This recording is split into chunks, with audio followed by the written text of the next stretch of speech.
Bonjour à tous et bienvenue sur ma chaîne. Aujourd'hui, je vais vous raconter une histoire qui pourrait être celle de n'importe qui. Une histoire de confiance, d'amour, mais aussi de trahison. C'est l'histoire de Marc, un homme comme vous et moi qui pensait avoir une vie parfaite, un mariage heureux, une femme qu'il aimait plus que tout et des projets plein la tête. Pendant des années, il a vécu dans une douce illusion, persuadé que son bonheur était solide comme un roc. Il ne se doutait de rien, absolument rien. Pour lui, chaque jour était une bénédiction aux côtés de celle qu'il appelait sa moitié. Mais parfois, la réalité, et est bien plus cruelle que ce que l'on imagine. Et pour Marc, le réveil allait être brutal. Un véritable cataclysme qui allait balayer toutes ses certitudes. Accrochez-vous, car ce qui suit va vous montrer comment une vie entière peut basculer en un instant. Marc et Sophie étaient les mariés depuis 10 ans. Pour tous leurs amis, pour leur famille, ils étaient le couple modèle. Toujours main dans la main, toujours un sourire complice échangé. Marc travaillait beaucoup, c'est vrai. Il était ingénieur dans une grande entreprise et voulait offrir le meilleur à sa femme. Il pensait que ses longues heures au bureau étaient une preuve d'amour, un sacrifice pour construire leur avenir. Sophie, de son côté, avait un emploi à temps partiel qui lui laissait beaucoup de temps libre. Marc n'y voyait rien de mal. Au contraire, il était content qu'elle puisse se consacrer à ses passions, voir ses amis, s'occuper de leur belle maison. Il lui faisait une confiance absolue, une confiance aveugle. Comment aurait-il pu en être autrement ? Sophie était son premier amour, la seule femme qu'il ait jamais vraiment aimée. Chaque soir, en rentrant, il la trouvait souriante, attentionnée. Leurs soirées étaient paisibles, rythmées par les séries qu'ils aimaient regarder ensemble. Pour Marc, c'était ça, le bonheur.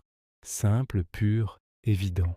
Mais petit à petit, sans que Marc ne s'en rende vraiment compte, des fissures ont commencé à apparaître dans ce tableau idyllique. Des petits détails, des choses insignifiantes au premier abord. Sophie passait de plus en plus de temps sur son téléphone, le cachant dès que Marc approchait. Elle souriait à son écran, d'un sourire que Marc ne lui connaissait plus. Quand il lui demandait avec qui elle parlait, elle répondait toujours la même chose. « Oh, juste une amie, tu ne la connais pas. » Il y avait aussi ces soirées entre filles qui devenaient de plus en plus fréquentes. Parfois, elle rentrait très tard, l'air fatigué mais étrangement euphorique. Marc, épuisé par ses journées, ne posait pas trop de questions. Il était juste content de la retrouver. Il mettait son comportement sur le compte du besoin de s'évader, de décompresser. Il se disait qu'il était peut-être trop souvent absent, trop préoccupé par son travail. Au fond de lui, une petite voix commençait à murmurer, mais il la faisait taire. Il ne voulait pas voir. Il ne pouvait pas imaginer le pire. L'amour rend aveugle, dit-on. Pour Marc, c'était plus que ça. C'était un bandeau qu'il avait lui-même noué sur ses yeux. Le doute, ce poison lent, a commencé à s'infiltrer plus profondément dans l'esprit de Marc. Un soir, alors que Sophie était sortie, il a remarqué que son ordinateur portable était resté allumé dans le salon. D'habitude, il ne se serait jamais permis de fouiller. Le respect de la vie privée de sa femme était sacré pour lui. Mais cette fois, une force irrésistible l'a poussé à s'approcher. La page d'un réseau social était ouverte. Et là, sous ses yeux, des conversations entières avec un autre homme, des mots doux, des « tu me manques », des projets de week-end secrets. Le cœur de Marc s'est arrêté de battre. Chaque phrase était comme un coup de poignard. Il a lu et relu, n'arrivant pas à y croire. Le nom de l'homme, David, revenait sans cesse. Il a compris que ce n'était pas une simple amourette, mais une relation qui durait depuis des mois. Les soirées entre filles, les sourires devant le téléphone. Tout prenait un sens nouveau, un sens terrible. Il s'est assis sur le canapé, le souffle coupé, le monde s'écroulant autour de lui. Il a réalisé que la femme avec qui il partageait son lit, sa vie, ses rêves, était une étrangère. Cette nuit-là, Marc n'a pas dormi. Il a attendu le retour de Sophie, le cœur rempli d'un mélange de tristesse infinie et de colère sourde. Quand Sophie est rentrée vers 2 heures du matin, elle a trouvé Marc assis dans le noir, le visage fermé. Elle a tout de suite compris. Son sourire s'est effacé. « Marc, qu'est-ce que tu fais là? Tu m'as fait peur » a-t-elle balbutié.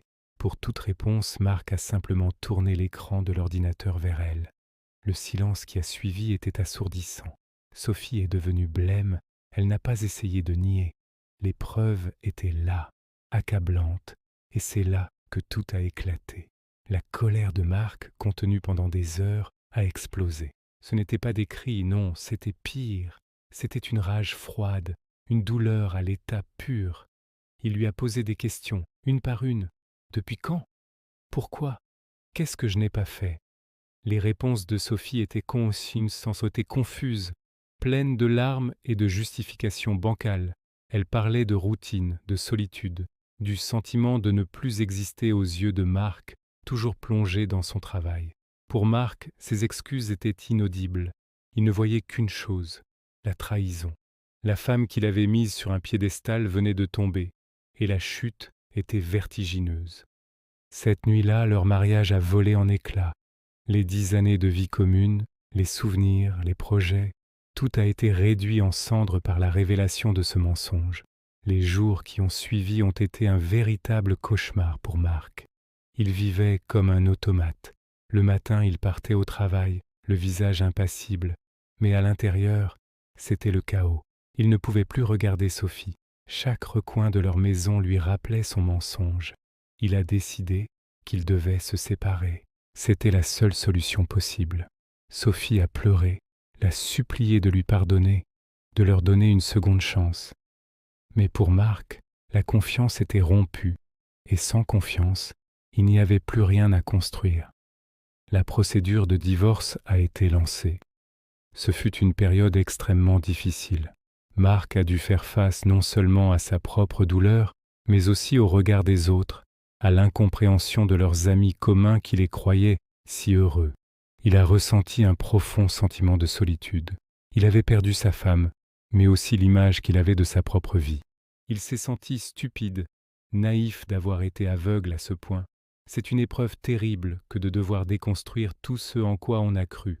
Pourtant, au milieu de ce champ de ruines, Marc a trouvé une force insoupçonnée.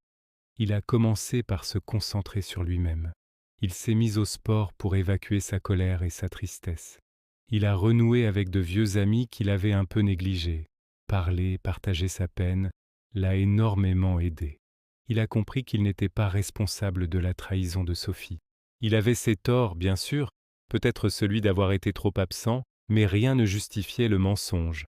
Lentement, très lentement, il a commencé à guérir. Il a appris à vivre seul, à apprécier sa propre compagnie. Il a redécouvert des passions qu'il avait mises de côté. Ce chemin a été long et semé d'embûches.